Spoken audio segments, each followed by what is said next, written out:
Una vez más estamos con mucho gusto y placer con todos ustedes. Esperemos que el tiempo que estemos juntos, a través de las ondas y a través también de las imágenes, pueda ser bonito, que les podamos edificar, que ustedes puedan recibir, como dice la palabra de Dios, agua que sacie la sed del alma. Y como siempre nos acompaña nuestro hermano, nuestro amigo Carlos Riz. Bienvenido. ¿Qué tal, José Luis? Y como siempre para mí es un placer venir a compartir la maravillosa palabra de Dios. Maravillosa. No hay otra como ella.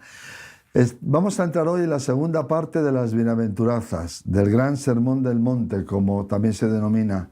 Nos quedamos con algunas, aprendimos cosas y descubrimos sobre todo que las palabras de Jesús siguen vigentes hoy, porque la sociedad de nuestros días, con su tecnología, con su informática, con sus carreras, con sus ir y venir, tiene el alma tan necesitada como la gente que se sentó una mañana en un monte a escuchar a Jesús. Y esperemos que las palabras de Jesús puedan llegar a sus corazones. Abran su corazón a Él. Dígale cuál es su problema, cuál es su carga. Porque Jesucristo dijo, venid a mí si estáis cargados, si estáis trabajados, porque yo os haré descansar. Las palabras que yo os hablo, dijo Jesús, son espíritu y son vida. Y las bienaventuranzas son mucha vida y mucho espíritu. Bueno, nos quedamos casi en la mitad del camino. Sí, lo que sí me gustaría brevemente poner el contexto que pusimos el otro día, teniendo en cuenta que como bien dijiste, es el gran sermón de la historia de la humanidad, ¿no? El gran speech, como se decía antes, la gran enseñanza. Ahora, ¿qué significaba? Recordemos, dijimos, Jesucristo vino a deshacer las obras del diablo, y por eso hoy cuando se presentó en sociedad dijo, el reino del cielo se ha acercado, como diciendo, aquí estoy, aquí vengo a lo que me envió el Padre, que es a recuperar lo que el hombre había perdido a manos de Satanás. Amén, sí. Entonces, y cuando se presentó en el Sermón del Monte es como cuando un gobernante, doy este ejemplo, ¿no? Esta es una parábola del siglo XXI. Cuando un gobernante se presenta públicamente a decir, estos son los lineamientos de mi acción de gobierno. Entonces, lo que hizo fue decir, estos son los lineamientos, ustedes venían con una forma de pensar que era conforme al príncipe de este mundo, Efesios capítulo 2, una forma de ver las cosas, pero esto es la forma de ver las cosas en el reino de los cielos, y esto es lo que el Espíritu Santo de Dios quiere que ustedes vivan en el reino de los cielos. Básicamente fue eso. Entonces había cuestiones que tienen que ver la relación con Dios y la relación con el prójimo, básicamente eso. Entonces eso es lo que nos enseñan las bienaventuranzas. Y recordemos, bienaventuranza viene de bienaventurado, dichoso, feliz, y dijimos que según la traducción de bienaventurado en el hebreo antiguo, la palabra esher, habla de plenitud de gozo, de felicidad. Entonces eso es un poquito la base para seguir entendiendo todo esto que nos quedamos en el versículo 6 y comenzaríamos con el versículo 7. ¿Lo leemos? Adelante, por favor. Adelante. Versículo 7 de San Mateo 5, por si ustedes desean leerlo también en sus casas. Bienaventurados los misericordiosos, porque ellos alcanzarán misericordia. Bien, aquí hay un principio, ¿no? Todo lo que el hombre sembrare, eso también segará. Eso también segará, así dice la Biblia. Ahora, pero cuando la Biblia habla de misericordia, usa varias palabras, ¿no? Pero hay dos de ellas, estamos hablando aquí, griego antiguo, el original. Hay dos que sobresalen. Mientras en el Antiguo Testamento vemos el término Gesed en hebreo, que significa, entre otras cosas, bondad, misericordia, gracia, amor, fidelidad. En el Nuevo Testamento, en el griego es eleos, que se refiere a la manifestación extrema de compasión. Manifestación extrema de compasión. Sí, cabe aclarar, esto yo no es que soy erudito, ni estudié griego ni hebreo antiguo, sino que investigo porque creo que para poder encontrarle la riqueza, en conocer la definición de las palabras nos ayuda. No es imprescindible, porque de nada vale saber qué significa en griego o en hebreo y no vivirlo. Ahí está. ¿No? Es simplemente para sacar la riqueza, nada más. Es que las palabras traen mucha luz. Exacto. Abren campos que uno desconocía. Exacto. Entonces podemos entender, en función de estas dos palabras, que la misericordia, bíblicamente hablando, se trata principalmente de la expresión o manifestación del amor de Dios. Y por misericordia, Dios no quiso dar el castigo que merecíamos. Eso es lo que significa. Entonces, Dios nos extendió su mano y nos dio la oportunidad de recibir su perdón por medio de Jesucristo, y nos ofrece la misericordia por decisión propia. O sea, Dios lo decidió. No es que nosotros hicimos algo para merecerlo. Dios no estaba obligado a hacerlo. Exactamente. Pero lo hizo, lo decidió así. Él tomó la iniciativa. Entonces, cuando dice bienaventurados los misericordiosos, significa de gracia recibiste, por gracia de Dios. Dios tiene misericordia de ti. Haz tú lo mismo con el prójimo. Eso es lo que significa. Y ese es un mensaje frontal en nuestra sociedad, porque adolecemos de muchas cosas en nuestros días, pero una de ellas es la misericordia. Es la misericordia. Cada cual va a lo suyo, o incluso hay situaciones en las que no se quiere abrir la mano, no se quiere abrir la puerta, no se quiere abrir la vida, sino cada uno es como un castillo cerrado. Mira, te voy a hacer una apreciación personal. Algo que viví yo este fin de semana. Con mi esposa, fuimos como voluntarios a hacer una operación kilo en un supermercado. Y te voy a decir algo que me preocupó, porque el 90% de los que colaboraban eran mayores de 50 años. El 90%. 60 años. Gente mayor ya. La gente más joven, muy poca, tenía empatía y consideración. De hecho, un hombre mayor, cuando vio que una persona pasó totalmente indiferente, se emocionó y decía, ¿cómo se nota que no han pasado hambre? Y emocionado lo decía. Lo mal que está pasando una sociedad donde las próximas generaciones, o sea, estas generaciones cada vez van teniendo menos empatía con el necesitado. Es que es muy fuerte, es ya una costumbre, pero es fuerte estar comiendo o cenando y estás viendo en la televisión gente muriendo por guerras, niños o gente muriendo por hambre, personas tiradas en las calles, o sea, y tú sigues comiendo como si nada. Como si eso estuviera en otra galaxia.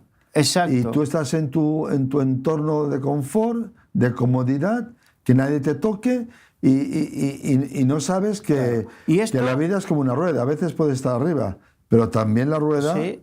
Y ese mismo punto llega a estar abajo. Es algo que, una apreciación personal de una vivencia, de lo que viví en primera persona. No es algo que me contaron ni nada por el estilo, sino que en primera persona me tocó transitar por esta situación de voluntariamente ir a hacer eso y encontrarme con esto. Pero esto nos da una perspectiva de que algo tiene que cambiar. De hecho, en este momento, si nuestro corazón no se conmueve con la necesidad del prójimo, es que algo anda mal. Sí. Y dice, bienaventurado, significa feliz. Y si tú quieres ser feliz, nunca serás feliz mientras tengas el corazón cerrado a la necesidad del prójimo. Sí, porque... Eso significa, bienaventurados los misericordiosos, porque ellos alcanzarán misericordia. Y ahora viene con algo, mira, en Mateo 9 al 13, nos explica un poco la misericordia. Cuando... Mateo estaba sentado, Mateo, Leví, era un publicano, que significa cobraba los impuestos para el Imperio Romano. Y era alguien que estafaba. De hecho, otro publicano llamado Zaqueo, él había hecho una fortuna estafando a los demás. Era típico de lo que sucedía. era típico de los publicanos. Entonces, de hecho, cuando en los hebreos uno quería insultar a otro, o le decía, lo trataba de publicano y pecador. Era un insulto, una ofensa. Era una ofensa. Para que nos demos cuenta lo mal que... Y sin embargo, el Señor se acercó a Mateo, que estaba sentado al banco de los tributos públicos, y le dijo, sígueme. Muchos de nosotros no pasaríamos por ahí. Porque era conocido. El que estaba sentado en el banco de los tributos públicos sabía que era la persona menos apreciada de la sociedad. Nadie quería saber nada con ella. Nadie quería saber nada con él. Sin embargo, Jesucristo se acercó y le dijo, sígueme. Aleluya. Y entonces nos tenemos que poner a pensar qué pasa con nosotros. ¿Nos acercamos a esas personas? O muchas veces, cuando pasa el tiempo y ya somos cristianos y ya llevamos tiempo, podemos aburguesarnos espiritualmente y no interesarnos en acercarnos al necesitado, al marginado. Jesucristo se acercó. Sí. Y si Él se acercó, nosotros, si no tiende nuestro corazón a acercarse, si nuestro corazón llega por algún motivo a estar seco, endurecido para con el publicano de este mundo, algo está pasando y tenemos que hacérnoslo mirar. Sí, porque hay una cosa que... Pero lo digo con total respeto, pero sí, no sea cosa que nos estemos endureciendo y convirtiendo en esos religiosos como el levita y el sacerdote que en el camino de Jericó a Jerusalén se encontraron con ese hombre que estaba mal herido y pasaron de largo porque tenían mucho que hacer. Tenían unas obligaciones ministeriales tremendas, pero no tenían empatía con el necesitado. Tenían misericordia. No tenían misericordia.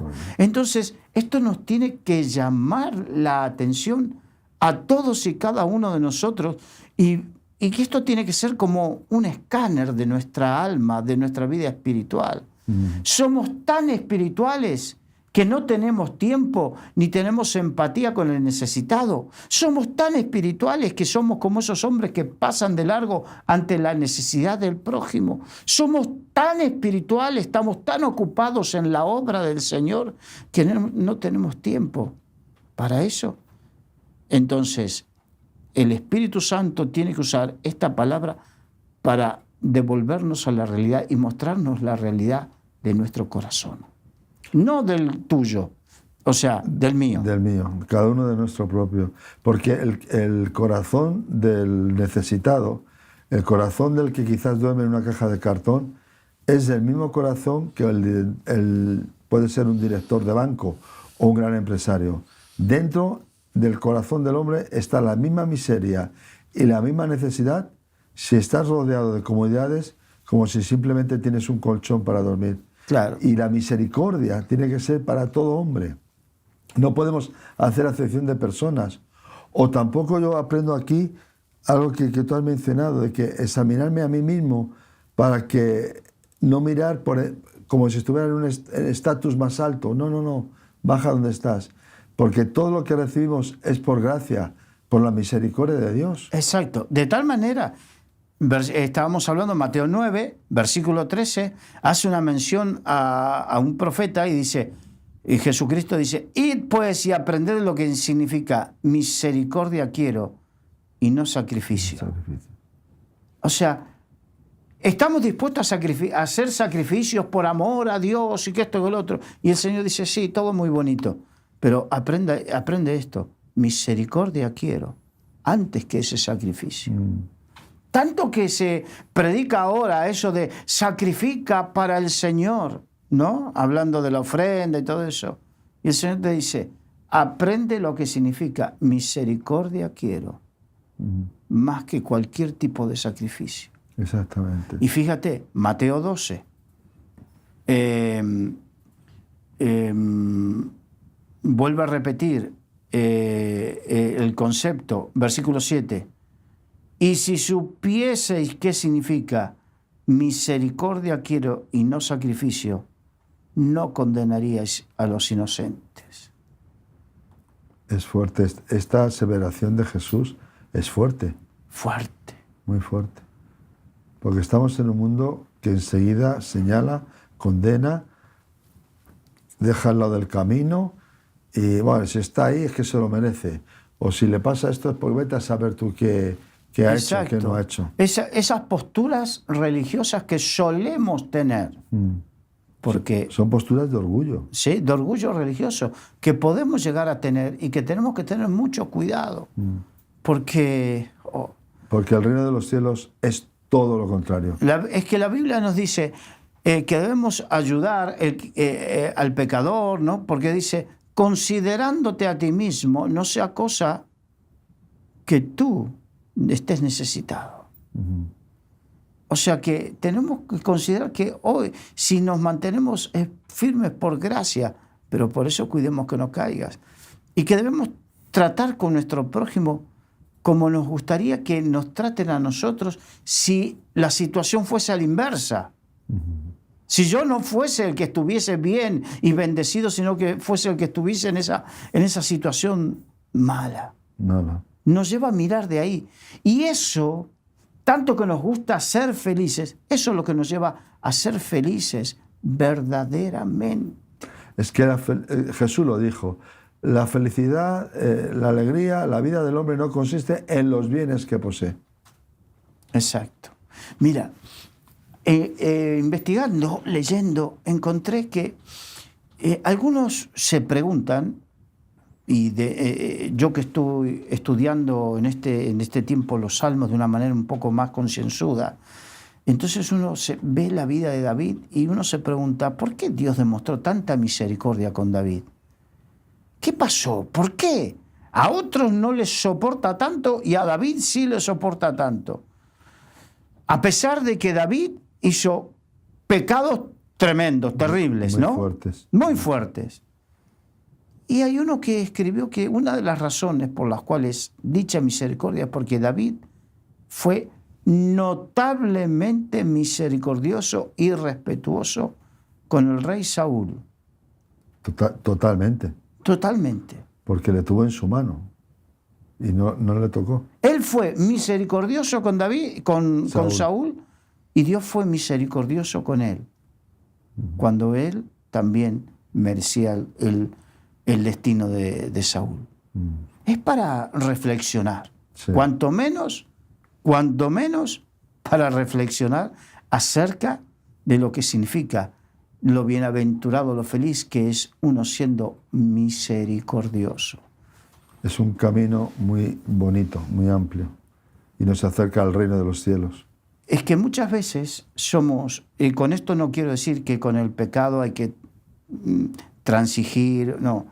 Lo que quiero decir es que muchas veces somos muy implacables por querer guardar la santidad y no sé cuántas cosas más. Somos demasiado implacables. Y juzgamos como si fuéramos perfectos. Exacto. Y el Señor nos llama a ser misericordiosos, que hay que corregir, bien, con justicia y verdad. Y con amor. Y en otro versículo dice, con misericordia y verdad se corrige el error. O sea, si no corrijo con amor, no estoy corrigiendo. No. Si soy implacable, no estoy corrigiendo, parezco más un vengativo. Que se destruyen las vidas así. Pero además, aunque una persona sea muy dura o que se haya torcido mucho, si encuentra personas al lado que tienen misericordia, tarde o temprano, esa persona va a captar que alguien le ama y va a tocar su corazón. Exacto, aunque lo corrijas. Pero si yo te digo la verdad con amor, la vas a aceptar más fácilmente de que si te la digo tirándote un espadazo que te quiero arrancar la cabeza. Es que al final no se consigue nada por ahí. Exacto. Sino hay una sublevación de la persona ofendida. Bien, vamos a continuar con el versículo 8, por favor. Bienaventurados los de limpio corazón, porque ellos verán a Dios. Sin santidad, nadie verá al Señor. Eso es un salmo, gloria a Dios. Entonces, sin santidad, nadie verá al Señor. Ahora, también debemos santificar a Dios en nuestros corazones, dice la Biblia. Por lo tanto, si yo tengo mi corazón que no está puro, difícilmente podré ver a Dios. ¿Qué significa ver a Dios? Acercarme a Él, estar con Él. En el griego antiguo, la frase de limpio corazón tiene la idea de rectitud, honestidad y claridad.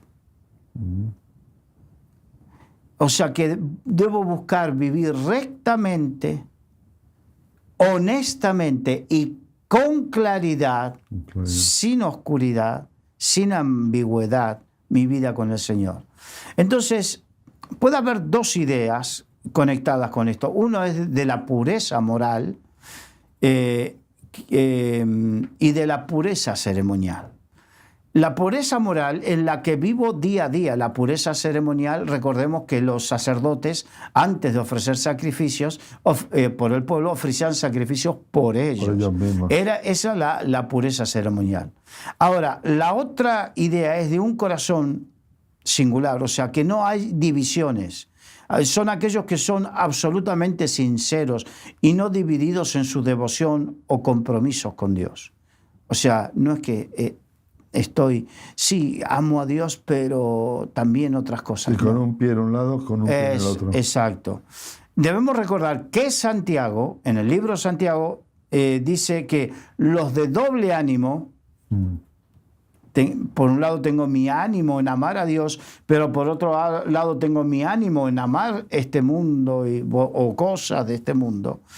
Dice a los de doble ánimo que deben purificar los corazones. Los de limpio corazón reciben la recompensa más maravillosa, es que gozarán de gran intimidad con Dios. De hecho, eso es algo tremendo. Dice, la intimidad, la comunión íntima es con aquellos que le aman. Y el amor, a ver, yo aquí obviamente voy a quitar muchos mitos. El amor, según lo explica Pablo en 1 Corintios 13, no hace nada indebido. Cuando tú amas a una persona, no vas a hacer nada que le haga mal, que le haga doler. No busca lo suyo, o sea que no es egoísta, no guarda rencor.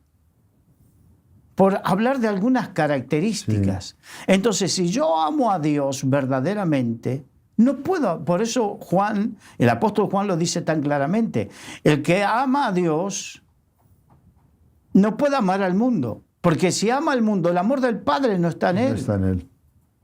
Entonces, si yo no me purifico de amar, significa anhelar, guardar, vivir las cosas de este mundo, el amor del Padre no estará en mí.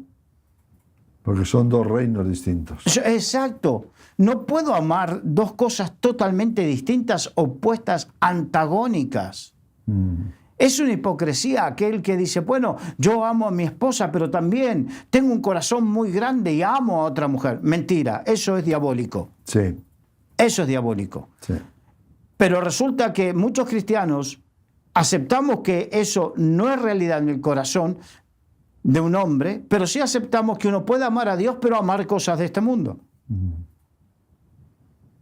No podéis amar a dos señores. Exacto. Jesús. Entonces, dice, bienaventurados los de limpio corazón, porque ellos verán a Dios. Hay muchos que no terminan de tener una comunión íntima, plena con Dios, de ver el reino de Dios, porque siguen amando a este mundo. Y el mundo no es limpio, y al no ser limpio, la comunión se rompe con Dios. Recordemos, a ver, el joven rico. El Señor le dijo, él dijo, ¿qué tengo que hacer para ser salvo? Y el Señor le dijo, vende todo lo que tienes y dáselo a los pobres. Y después el Señor mostró que esa frase se la dijo para probarlo. Porque su corazón estaba aferrado a sus riquezas. Las riquezas no eran malas en sí mismo.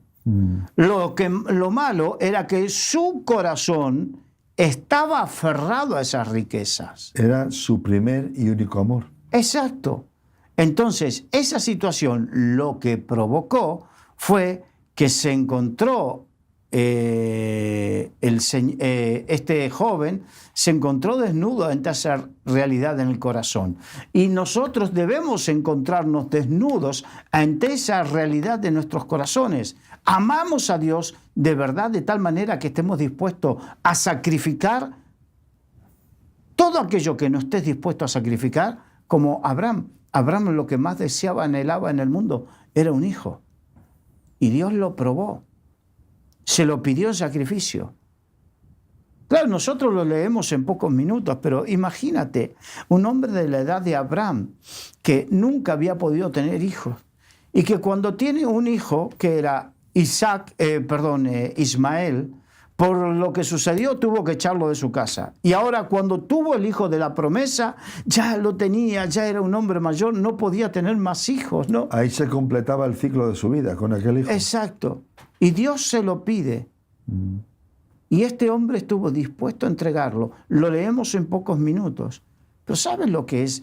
Días caminando hacia el monte Moriah, donde iba a ofrecer el sacrificio, y jugando con tu hijo, y tu hijo contento al lado tuyo de que va a hacer, van a ir juntos a ofrecer un sacrificio al Señor. El peso del corazón de Abraham diciendo, hijo mío, si supieras. Cuando le dijo, ¿y dónde está el sacrificio, papá? Que no lo veo. Si supieras, hijo, que eres tú el sacrificio. No tenemos idea lo que significa. Hay que pasar por ahí. Hay que pasar por ahí. Por eso es el padre de la fe. Porque obedeció aún en su padecimiento. Y Dios lo probó. Y estuvo dispuesto, dice, por cuanto no me negaste a tu hijo. No nos damos cuenta lo que significa. Tuvo un corazón limpio, transparente y entregado. Exacto. Qué importante. Entonces, si amamos este mundo y no estás dispuesto a morir a las cosas de este mundo, Dios cuestiona cuando tú le dices y le puedes cantar muy lindo. Puedes adorar muy lindo, te amo, Señor. Pero en la medida que ames este mundo y no estés dispuesto a dejar de amar este mundo, a sacrificar eso de este mundo que tanto te gusta, que tanto ocupa sitio en ti, para ofrecérselo al Señor, el Señor no terminará de ver con agrado todo eso bonito que tú le puedes decir. Porque Él mira el corazón. Él mira el corazón. Dios nunca se para en la apariencia, mira el corazón. ¡Wow! Madre mía, qué mensajes que hay, ¿no? Es que las bienaventuranzas son profundas, son contundentes, son para nuestros días, porque estamos en un mundo que lo que importa no es estar limpio, sino es vivir lo que yo quiero. Exacto. Si hay Por que eso ensuciarse un poco, bueno, el amor no pasa nada. no hace nada indebido. Pero bueno, un desliz. ¿Quién no tiene un desliz, Carlos? ¿Y por qué no puedo tocar esto? ¿Y por qué no puedo coger aquello? Y el Señor sabe. Esa es una frase para los que no limpian el corazón. Hermano, el Señor sabe. Claro que sabe. Claro que exactamente sabe. Claro que sabe. Sabe la intención del corazón. Entonces, ahora vamos con la número 9, que es tremenda. Esa también. El versículo 9, perdón. Sí. Bienaventurados los pacificadores, porque ellos serán llamados hijos de Dios. 100% actual. Sí. Está hablando de pacificación. Esto no describe a aquellos que viven en paz, porque dice, yo duermo en paz. Sí, pero si dejaste guerra por todos lados, podrás dormir en paz, pero no eres un pacificador. Y yo dudo que quien levanta guerras continuamente, yo dudo mucho que tenga paz. Bien. Porque en los años de ministerio he descubierto que mucha de esa gente, cuando se convierten, de repente sueltan unas cargas tremendas de haber llevado esa guerra interiormente y por orgullo taparla y mostrar que no importaba. la verdad que esto de bienaventurados los pacificadores no describe a aquellos que viven en paz, sino a aquellos que en realidad producen paz, venciendo el mal con el bien. Amén. Producen paz. Ay, mira, yo conocí al Señor, el Señor se me reveló, se me manifestó a mi vida en 1987. O sea que tú y yo tenemos unos cuantos años en el Señor. Eso sí, pero unos cuantos. Unos Gloria a cuantos. Dios. No son 2 días. Y uno ha visto esos apologetas. Apologetas son los defensores de la fe. Pero hay algunos que son más jetas que Apolos. Porque provocan... El Evangelio no es para discutir. No. El Evangelio no es para discutir. Entonces he visto gente que se ensarzaba y se le ponía la vena así, enzarzándose en discusiones vanas y estériles, en contiendas y conflictos, en divisiones y disensiones, herejías. Esas son todas actitudes carnales, no espirituales. Que Entonces, levantan muros, exacto, debemos no ser... puentes. Romanos 12:21 dice, no seas vencido de lo malo, sino vence con el bien el mal.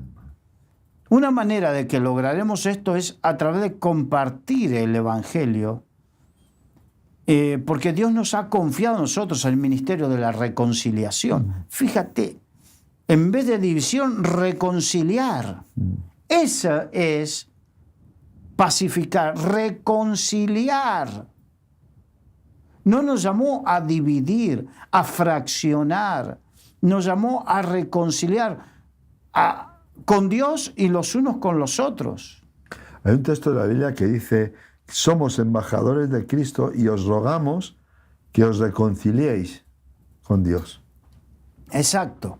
2 Corintios, capítulo 5, versículo 18 dice, y todo esto proviene de Dios, quien nos reconcilió consigo mismo por Cristo. O sea que el Señor nos reconcilió con Él, con Dios Padre, por medio de Jesucristo. Y nos dio el ministerio de la reconciliación. O sea que reconciliemos al prójimo con Dios.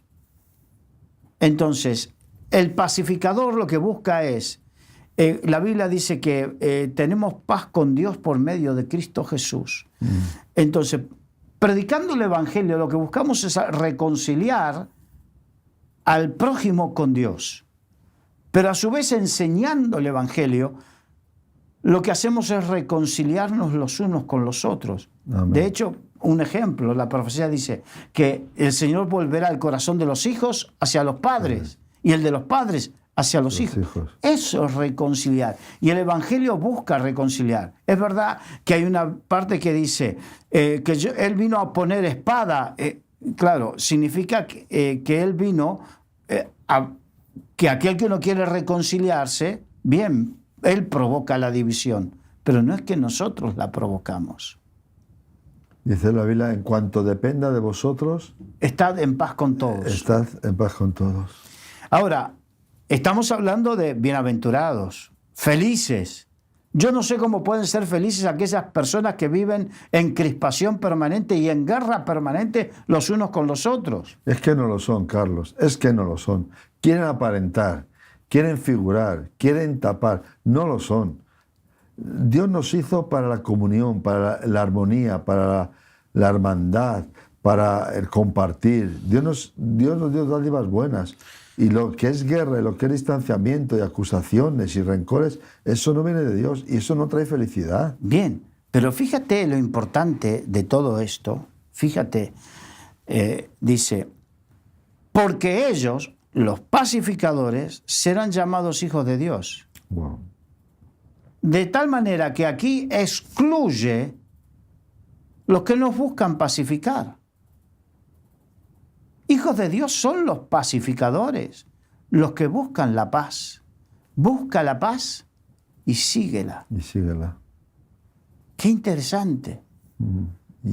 y átala a tu cuello. Sí. Entonces tenemos que una manera de lograr esto, dijimos a través de predicar el Evangelio. La recompensa de los pacificadores es que son reconocidos como hijos de Dios. Dios los reconoce como hijos de Dios. Pero también el mundo, los no creyentes, reconocen quiénes son los verdaderos hijos de Dios. Son los pacificadores, Sí. no los guerrilleros. He visto tantos, émulos del Che Guevara en lo espiritual. Sí. En lo espiritual, estoy diciendo. Significa que utilizan la palabra para doler, para herir, que utilizan su posición en el...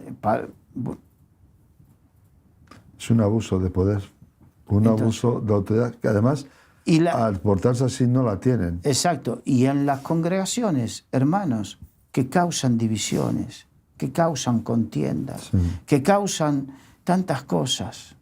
De tal manera que el Señor dice que aquel que cause divisiones después de una y otra corrección, tenlo por gentil y pecador. Y pecador. O sea, excluidos. Excluidos, porque no quieren cambiar y destruyen, rompen. Claro. Entonces debemos tener cuidado en nosotros ser de esa manera. Y como pastores, aquellos que tienen el cuidado de un rebaño, tienen que ver y discernir a esta clase de personas. Y como dice la Biblia, exhortarlos una y otra vez significa animarlos a cambiar, hacerles ver el error, animarlos a cambiar, hacerles ver el daño que están causando. Y después de una y otra vez, tenerlo por gentil y pecador, significa excluirlos. Y cuando hay que tomar esa decisión es muy duro para muy duro. el ministerio, es muy duro, porque te das cuenta que esa persona está abocada a una desgracia y a una perdición. Pero no enseñar esto implica que la congregación, una congregación, al no ser enseñada, que puede ser excluida, porque Dios así lo dijo a través de la palabra, piensa que no, que en la congregación hay que aguantar y soportar de todo. Y yo como pastor no tengo por qué, ahora mismo no estoy pastoreando, pero cuando estaba pastoreando no tenía por qué soportar de todo, no hacia mí, hacia la congregación. Y que yo tenía mi obligación de que una y otra vez, llegado un momento que no quieres cambiar, no muestras signos de cambiar, no muestras arrepentimiento, sino que continúas con esa actitud dañina para tu vida, pero dañina para la congregación, tengo que excluirte. Es que no es bíblico consentir y permitir eso, porque hubo un sacerdote, Elí, que consentía tanto a sus hijos que al final sus hijos se perdieron y él mismo acabó de una forma bastante trágica. No los molestó. No, dice la Biblia, no los estorbaba. No los estorbaba. No los estorbaba. O sea que permitía el permisionismo. Y ese es un problema en el ministerio. Y porque es un problema también en la sociedad. No se puede excluir nada. Hoy se puede escuchar cualquier barbaridad. No hay que ser excluyentes. No, sí hay que ser excluyentes. Hay que ser excluyentes, por un lado. De muchas cosas. Y por otro lado, tenemos la obligación de estorbar a nuestros hijos, naturales y espirituales, en lo malo que estén haciendo o desarrollando. Sí.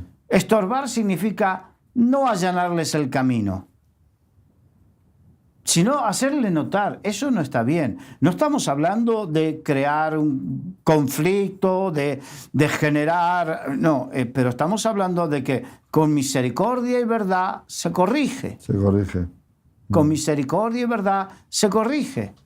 Entonces, Elí era seguramente de esos padres que a mis hijos nadie los toca. Yo corrijo a mis hijos, pero él no los corrige. Lo que hagan los demás, pero no, es que mi hijo no es así, mi familia no es así, es que yo, pero no, el Señor pero sabe. Dice que dormían en las casas con mujeres. Con mujeres, y se comían la comida de... Es que ese tipo de personas llegan a perder el respeto a todo, a padres, a Dios, a hermanos en la fe, a hijos, a todo.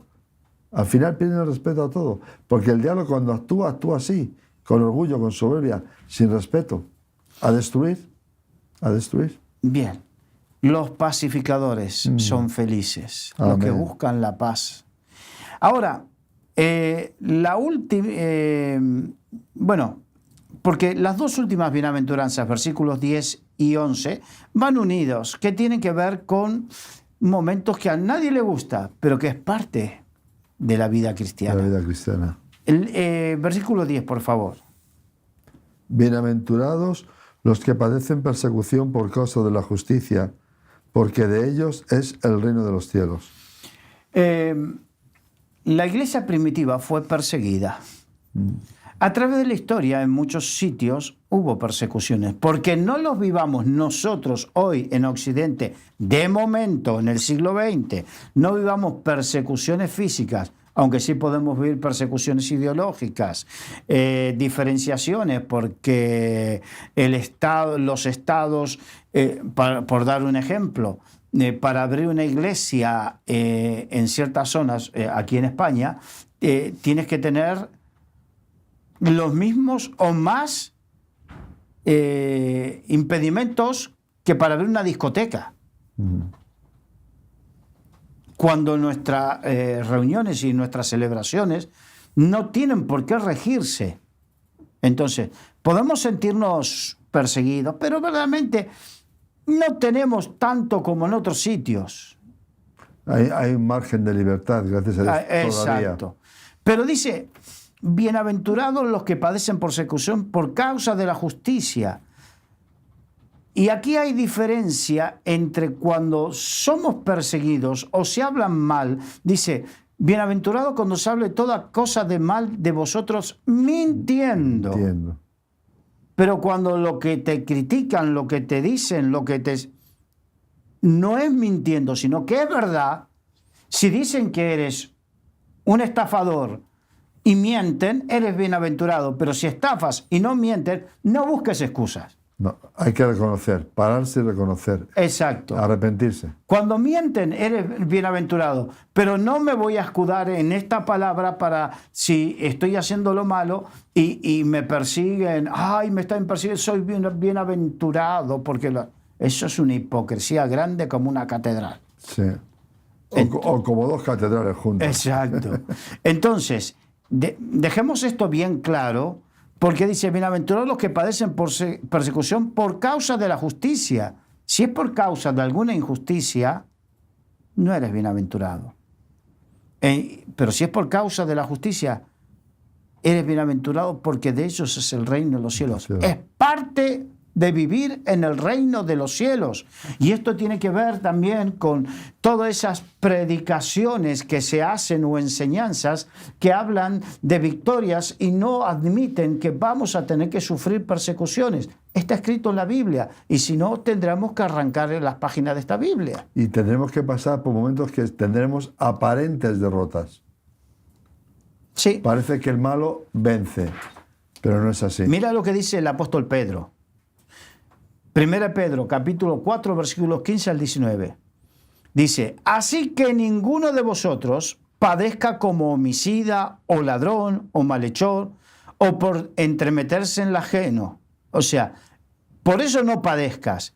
Pero si alguno padece como cristiano, no se avergüence. Amén. Sino glorifique a Dios por ello.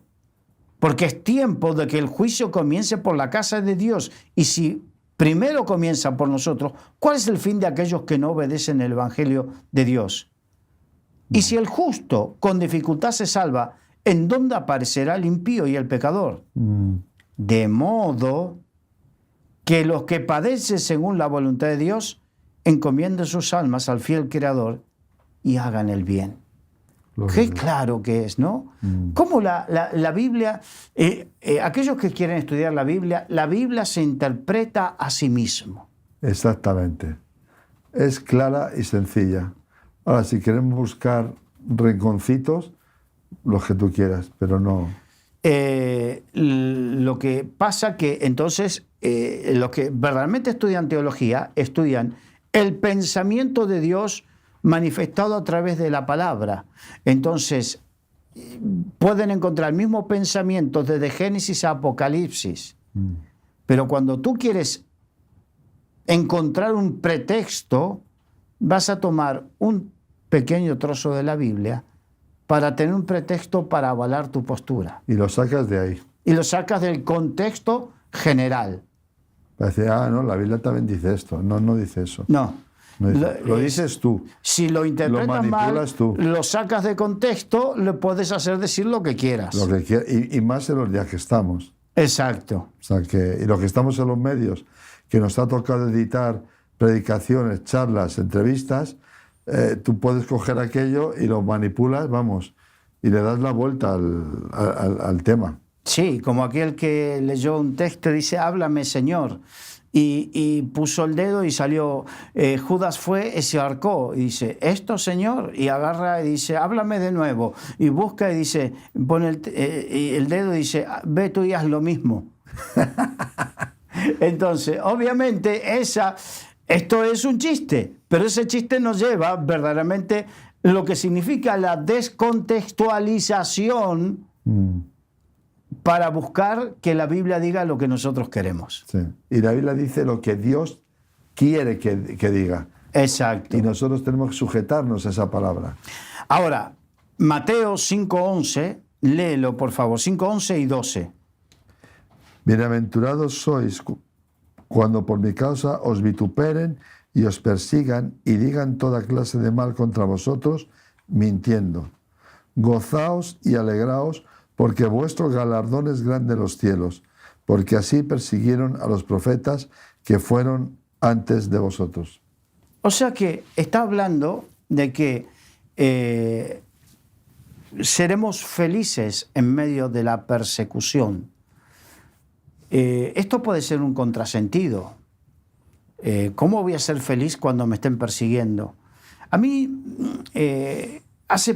precisamente el sábado se echó en esta casa Quo Vadis. ¿Te acuerdas de la película Quo Vadis? Esa es nueva, ¿no? Sí, un estreno de Hollywood. La han estrenado ayer. En esa película, que me acuerdo haberla visto cuando era niño, y de niño siempre esta frase una de las frases que me impactó es esta.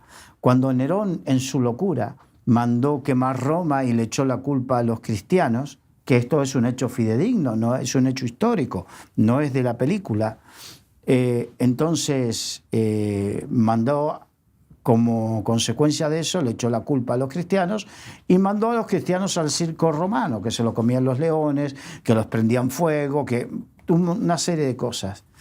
Y se encontró con que los cristianos estaban en la arena del circo romano y cantaban. Y eso lo atormentaba a Nerón.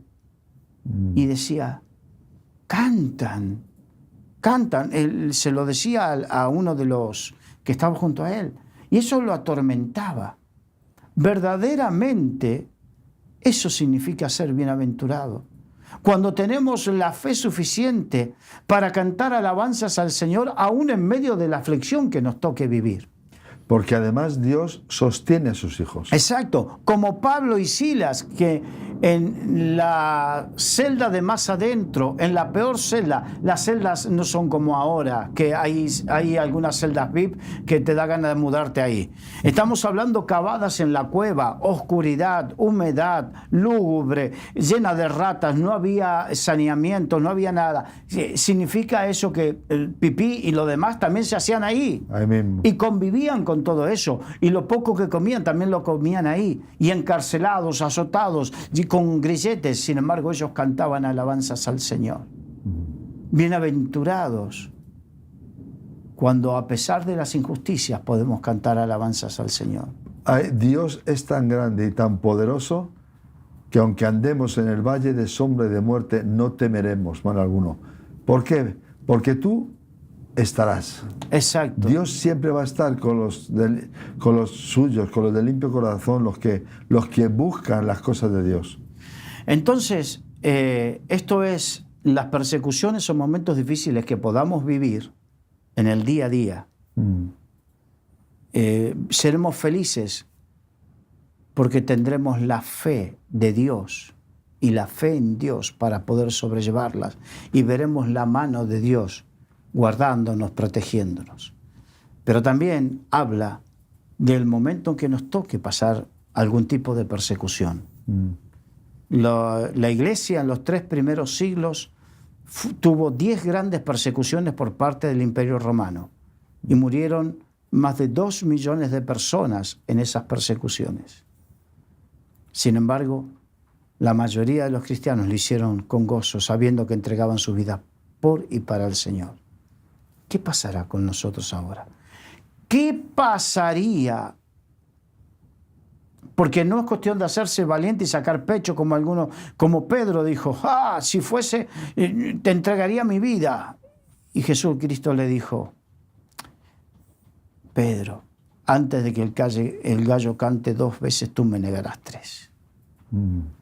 Entonces, no sea cosa que caigamos en esa situación. Simplemente estamos, y si no, preparémonos y busquemos de Dios de tal manera que en el momento que nos pueda llegar a tocar alguna persecución, alguna situación complicada, sea mientras estemos en esta tierra, o sea que porque nos toque vivir la persecución que ha de venir sobre la iglesia. Yo sé que hay algunos que le fueron enseñados que serán arrebatados antes. La Biblia no me dice eso.